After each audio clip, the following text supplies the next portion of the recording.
नमस्कार. ठरलं तर मग मालिकेचा आजचा भाग तुम्ही पाहत आहात. तर आता अर्जुन सर्वांना सांगत असतो की महिपतने अजून तरी काही कन्फेस केलेलं नाही आहे. आता तेवढ्यातच कल्पनाचं लक्ष तन्वीकडे जातं. आता तन्वी मात्र खूप घाबरलेली असते त्याचं हे सगळं बोलणं ऐकून. त्यावर कल्पना तिला बोलते, हे काय, तू अजून इथेच उभी आहेस? अगं त्यांना दे ना पोहे. त्यावर आता तन्वी देखील लगेचच त्यांना पोहे देते. आता सायली देखील तन्वीकडे पाहते आणि सायलीच्या लक्षात येतं की तन्वी जास्तच घाबरली आहे. त्यावर सायली तिला विचारते, हे काय, आणि तू इतकी का घाबरली आहेस? अगं किती घाम आलाय तुला?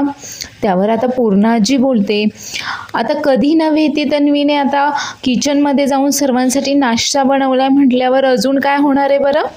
त्यावर तन्वी देखील बोलते, हो त्याचं काय आहे ना की मला असं जास्त सवय नाही आहे ना स्वयंपाकघरात काम करायची, जास्त स्वयंपाकाची सवय नाही आहे मला म्हणून. पण आपल्या लोकांसाठी काही करायचं ठरवलं तर ते होतं आपोआप. आता तन्वी मात्र सगळ्यांपासून लपवायचा प्रयत्न करत असते की महिपत पकडला गेल्यामुळे आता ही किती घाबरली आहे, हिचं खरं खोटं सगळं उघड होऊ नये म्हणून. आणि आता ती चैतन्य आणि अर्जुनसाठी पोहे घेऊन येते.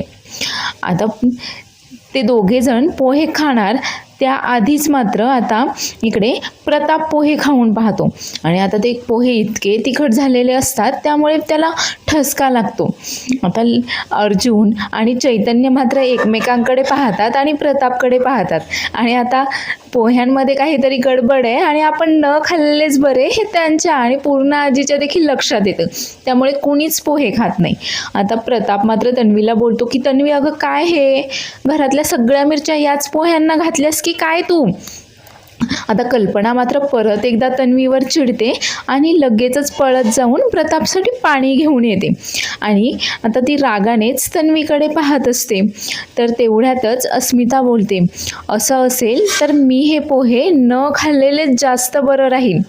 आणि लगेच तिला दुजोरा देत तिच्या शेजारी बसलेला अर्जुन सुद्धा बोलतो की राईट, मी देखील खाणार नाही आहे हे पोहे, मला पण नकोय. आणि त्याचं पाहून आता चैतन्य देखील हे पोहे खायला नकार देतो. आता हे पाहून मात्र अश्विन चिडतो आणि त्यांना बोलतो, म्हणजे तन्वीने कितीही चांगलं वागायचा प्रयत्न केला तरी मात्र तुम्ही तिलाच दोष देणार ना?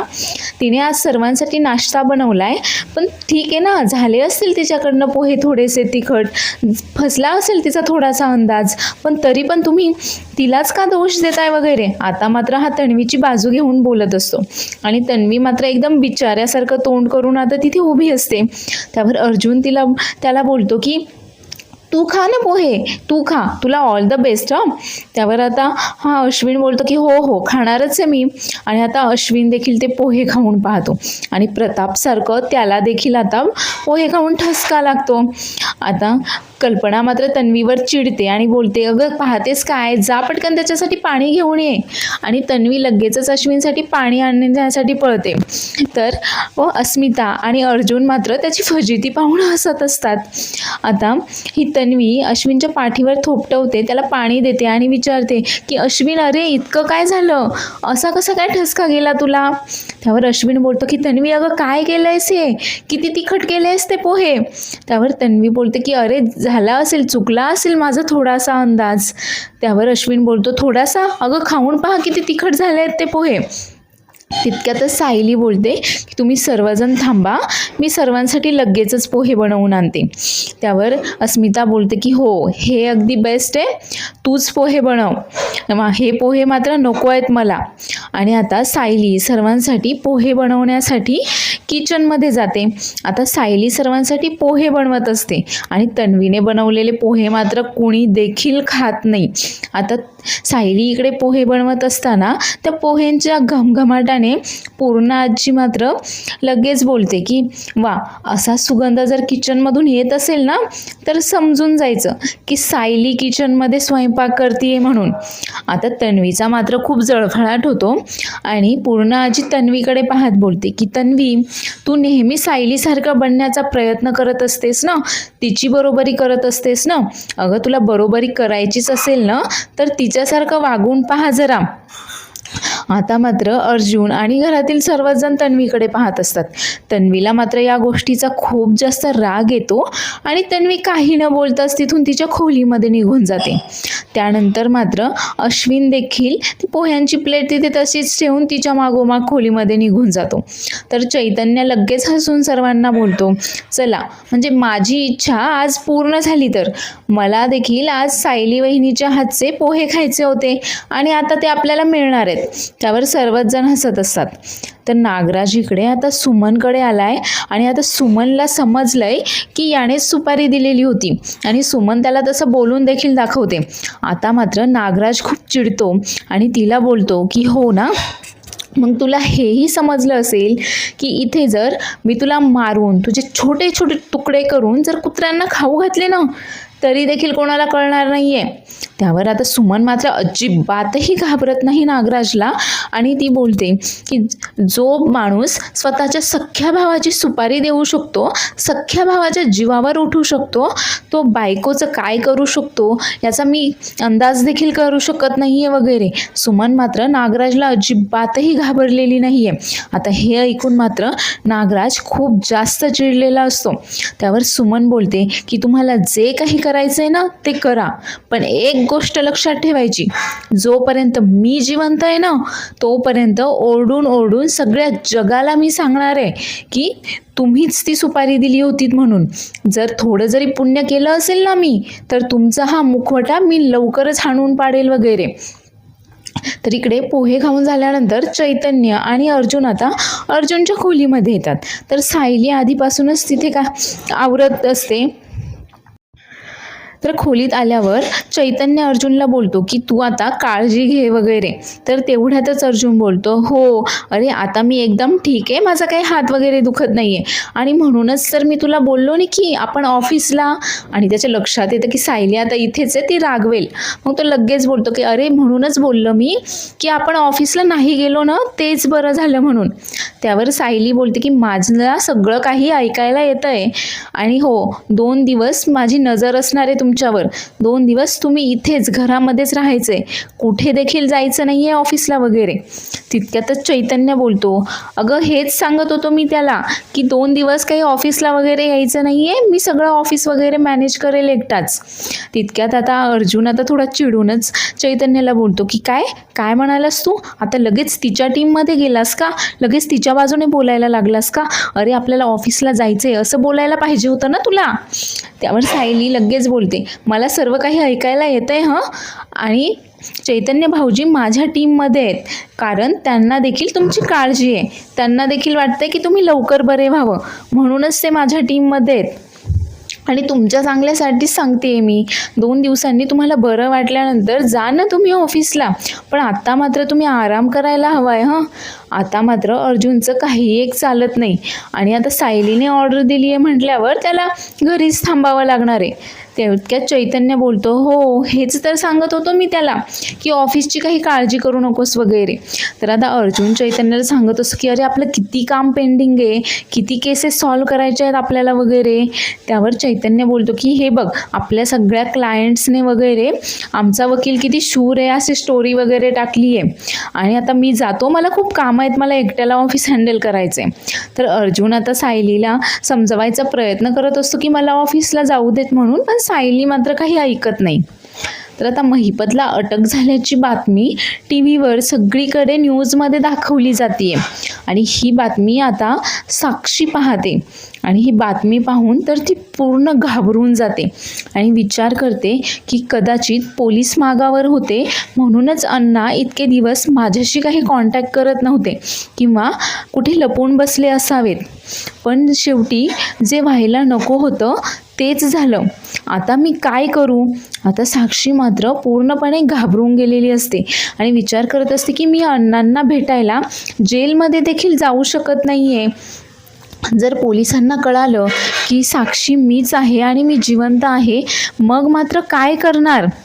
तर इकडे बेडरूममध्ये बसून सचिन देखील हीच बातमी पाहतो आणि आता मात्र तो खुश होतो ही बातमी ऐकून आणि विचार करतो की शेवटी महिपत शिखरेला अटक झाली आहे. तर आणि हे सगळं काही माझ्या फायद्याचंच आहे असाच विचार आता तो करत असतो. आता सचिन नक्की काय प्लॅन करतोय आणि याचा फायदा कसा आहे यामध्ये ते आपल्याला येणाऱ्या भागामध्ये पाहायला मिळेलच. तर अर्जुन आता सायलीला सांगत असतो की पोलीस स्टेशनला काय झालं. तो सांगत असतो की महिपत सगळं काही कन्फेस करणारच होता, पण तेवढ्यातच तिथे नागराज काका आला आणि नागराज काकाकडेच तो पाहत होता खूनच देऊन. त्यामुळे त्या पुढे काही बोलला नाही. कदाचित त्याला नागराज काकाचंच नाव घ्यायचं असावं. तितक्यात सायली बोलते की हो, कदाचित महिपतला नागराज काकांचंच तर नाव घ्यायचं नसेल ना. आणि तुम्ही म्हणालात की महिपत तर नागराज काकाकडेच पाहत होता, म्हणजे नक्कीच त्याला नागराज काकाचं नाव घ्यायचं असेल वगैरे. पण मला एक सांगा, तुम्ही महिपतकडे चौकशी करायला गेल्यावरच अचानक नागराज काका तिथे कसे काय आले? त्यावर अर्जुन देखील बोलतो की हो, मला देखील हाच संशय आणि तो नक्कीच नाटक करत असावा. तो बोलला की तो सुमन काकूची चौकशी करायला आलाय, पण मला नाही वाटत की तो सुमन काकूची चौकशी करायला आला असावा. मला तर हेच वाटतंय की कदाचित महिपतला नागराज काकाचंच नाव सांगायचं असावं. पण मग त्याने साक्षीची शपथ घातल्यावर मात्र महिपत अगदी खुन्नस देऊन त्याच्याकडेच पाहत होता आणि त्यानंतर मात्र महिपतने काही सांगायला तोंडच उघडलं नाही. त्यावर सायली बोलते की बाप रे, हे सगळं किती भयानक आहे. म्हणजे नागराज काका त्यांच्या सख्या मोठ्या भावाची सुपारी कसं काय देऊ शकतात? त्यावर अर्जुन बोलतो की हो, आणि नागराज काकाने त्याच्या बायकोला देखील असंच मारायचा प्रयत्न केला होता, हे देखील आपल्याला विसरता कामा नये. आपल्याला सुमन काकूचा देखील लवकरात लवकर शोध घ्यायला हवाय. आता हे दोघेही जण विचार करत असतात आणि यांची खात्री झालेली असते की या सगळ्या मागे कदाचित नागराज काकाच असेल. तर इकडे साक्षी मात्र खूप जास्त घाबरलेली असते. तेवढ्यातच आता सचिन तिच्याकडे येतो आणि साक्षी मात्र रडायलाच लागते. आता सचिन तिला विचारतो की काय झालं, तू एवढी का घाबरली आहेस? त्यावर आता ही साक्षी विचार करत असते की मी काय झालंय हे याला सांगू देखील शकत नाहीये. आता मी काय करू नक्की? फक्त याने जर त्या बातम्यांमध्ये साक्षी म्हणून माझा फोटो दाखवला तर तो पाहायला नकोय. आणि ती सचिनला मिठी मारते आणि रडत असते की तू प्लीज मला कधीच सोडून जाऊ नकोस, मला असं एकटीला सोडून जाऊ नकोस वगैरे. तर सचिन देखील तिला बोलतो की नाही नाही, मी तुला कधीच सोडून जाणार नाही आहे. आणि मनातच मात्र विचार करत असतो की आता हे सगळं तर माझ्याच फायद्याचं आहे, त्यामुळे कसा सोडून जाईल बरं मी तुला? तर आता जेवणाच्या वेळेला सायली, अर्जुन सर्वजण आता जेवण करण्यासाठी आलेले असतात. आता सायली अर्जुनला जेवण वाढत असते, पण अर्जुन मात्र सांगत असतो की त्याला जेवण जात नाही आहे वगैरे. त्यावर सायली सांगते की तुम्हाला औषधं घ्यायची आहेत, त्यामुळे जेवण तर करायलाच हवं. आणि सायली आता अर्जुनला बळजबरी जेवण करायला लावत असते. तेवढ्यातच विमलताई बोलते की अर्जुन दादा, तुमच्या तोंडाला चव नाही आहे ना, म्हणून खास आज मेथीची भाजी बनवली आहे सायलीताईंनी. तुम्हाला कळणार देखील नाही की तुमच्या तोंडाची चव कधी परत आली ते. त्यावर आता पूर्णा आजी विचारते की अर्जुन, ते महिपतने काही सांगितलं का रे? काही कळालं का? त्यावर अर्जुन सांगतो की नाही ना, अजून तरी त्याने काही सांगितलं नाही आहे, पण तो लवकरच तोंड उघडेल म्हणून. तितक्यात कल्पना बोलते की हो, सुमन देखील आता लवकरात लवकर सापडायला हवी आहे. बिचारी कुठे असेल, कशी असेल? तितक्यात अस्मिता बोलते की अर्जुन, पण तू परत अशी रिस्क घ्यायची नाही आहेस. अरे इकडे आमचा जीव किती टांगणीला लागला होता तुला माहीत आहे का? आणि तेवढ्यातच अश्विन तिथे येतो आणि अश्विन आता अर्जुनला सांगत असतो की दादा, 3-4 दिवस तरी आता मीच तुझं ड्रेसिंग घरीच चेंज करत जाईल आणि त्यानंतर मात्र तू एकदा डॉक्टरांना दाखवून घे. तेवढ्यातच सायली बोलते की अश्विन भाऊजी, तन्वी इथे नाही आहे, ती तुमचं जेवण देखील बनवून गेली नाही आहे, तुम्हीही बसा ना, जेवण करून घ्या. तितक्यातच अश्विन बोलतो की नाही, मला आता बाहेरचं खायची सवय झाली आहे, नको. त्यावर आता सायली त्याला थांबवून बोलते की आम्हाला तुमच्याशी थोडंसं बोलायचं होतं. आता अर्जुनच्या देखील लक्षात येतं की हिला केसबद्दलच काहीतरी बोलायचं आहे. त्यावर अश्विन बोलतो की ठीक आहे, तुमचं जेवण करून झालं की माझ्या खोलीमध्ये या तुम्ही, आपण तिथेच बोलूयात. त्यावर आता अर्जुनच्या आणि सायलीच्या लक्षात येतं की पण याच्या खोलीमध्ये तर तन्वी देखील असेल आणि ती देखील ऐकेल हे सगळं. तर इकडे तन्वी आता नागराजला भेटायला आली आहे. आता नागराज तिला विचारतो की का बोलावलंयस मला इथे, सांग पटकन. त्यावर तन्वी सांगते की महिपतने अजून तरी तोंड उघडलं नाही आहे, पण जर त्याने तोंड उघडलं तर आपलं काय होईल? त्याचं तोंड आपल्याला कायमस्वरूपी बंद होईल असं काहीतरी करावं लागेल. तितक्यात आता नागराज बोलतो की बंद म्हणजे त्याला मारून वगैरे टाकायचं का? त्यावर तन्वी बोलते की त्याला मारून वगैरे काही टाकायचं नाही आहे, त्याचं तोंड कायमचं बंद करायचं म्हणजे असं काहीतरी करायचं आहे आपल्याला की फक्त जेलमध्येच नाही तर आयुष्यभर तो आपल्या दोघांच्या विरोधात काहीही बोलणार नाही, असं काहीतरी करायला हवं आहे. त्यावर नागराज बोलतो की असं असेल तर आपल्याकडे एकच हुकुमी एक्का आहे. त्यावर तन्वी बोलते हो, आणि आता आपल्याला तो एक्का वापरावाच लागणार आहे. त्यावर आता ह्या नागराजला काहीतरी कल्पना येते आणि तो तन्वीला सांगत असतो त्यांचा पुढचा प्लॅन काय असणार आहे वगैरे. तर इकडे सायली अर्जुन आता अश्विनला भेटायला आलेत आणि ते कुठलंसं एक नाव दाखवतात त्याला आणि विचारतात की हा कोणी हॉस्पिटलमध्ये स्टाफ होता का? त्यावर सायली बोलते की प्रतिमा आत्यांची डेड बॉडीची आपल्याला जी खोटी दिली होती त्यावेळेस हा कोणी माणूस हॉस्पिटलमध्ये कामाला होता का? कदाचित याचा या सगळ्यामध्ये काहीतरी हात असू शकतो. त्यावर आता अश्विन बोलतो की ठीक आहे, मी एकदा हॉस्पिटलला जाऊन सगळे डॉक्युमेंट्स परत चेक करतो आणि कळवतो तुम्हाला. आणि तेवढ्यातच तिथे आता तन्वी येते. आता तन्वी आल्याचं पाहतात सायली अर्जुन मात्र विषय बदलतात आणि तिथून निघून जातात. तर तन्वी आत येऊन अश्विनला विचारते की हे दोघे तुझ्याकडे कशाला आले होते? त्यावर अश्विन सांगतो की काही नाही, सायली आता दादाच्या ड्रेसिंगबद्दल वगैरेच विचारत होती, मला विशेष काही नाही आहे. त्यावर आता तन्वी मात्र त्याला खोदून खोदून विचारायचा प्रयत्न करत असते, पण अश्विन मात्र तिला काही एक सांगत नाही. आणि तेवढ्यातच अश्विनला हॉस्पिटलमधनं इमर्जन्सीचा कॉल येतो. त्यामुळे अश्विन आता घाई गडबडीतच हॉस्पिटलला जाण्यासाठी निघतो. पण तरी देखील तन्वी त्याला थांबवून विचारत असते, पण अश्विन मात्र तिला काही एक न सांगता हॉस्पिटलला निघून जातो. तर इकडे सायली रूममध्ये नाही आहे पाहिल्यावर अर्जुन आता इन्स्पेक्टर सावंतांना फोन करतो आणि त्यांना सांगतो की आज संध्याकाळी मी परत एकदा महिपतला भेटायला येतोय, तर आज तो नक्कीच काहीतरी सांगेल अशी आशा वाटतेय त्याला. आता हे सगळं बोलणं सायली ऐकते आणि सायली मात्र परत अर्जुनवर चिडते आणि बोलते की हे काय, आज संध्याकाळी परत तुम्ही महिपतला भेटायला पोलीस स्टेशनला जाणार आहात का? त्यावर अर्जुन सांगतो की हो, जावं तर लागेल, काल त्याने काहीच सांगितलं नाही आहे, पण आज संध्याकाळी परत एकदा जाऊन त्याच्याशी बोलायला हवं आहे आपल्याला. पण सायलीला काही मात्र हे पटत नाही. तर पुढील भागामध्ये आपण पाहणार आहोत की अर्जुन आता इकडे पोलीस स्टेशनला महिपतशी बोलायला आलाय आणि तो महिपतला त्या मास्टर माइंडचं नाव विचारत असतो, पण महिपत मात्र नेहमीप्रमाणे तोंड उघडत नाही. त्यावर अर्जुन त्याला सांगतो की या सगळ्यामध्ये नुकसान फक्त आणि फक्त तुझंच होणार आहे.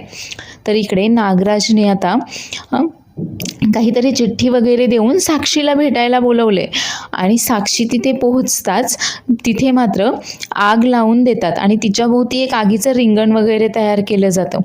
तर या सगळ्याचं व्हिडिओ शूटिंग काढून इकडे जो पोलीस स्टेशनमध्ये लॉकअपमध्ये बंद असलेल्या महिपतला हे सगळं रेकॉर्डिंग आता कोणीतरी दाखवतंय आणि त्यामुळे महिपत मात्र चांगलाच हादरवून गेलेला दिसतोय.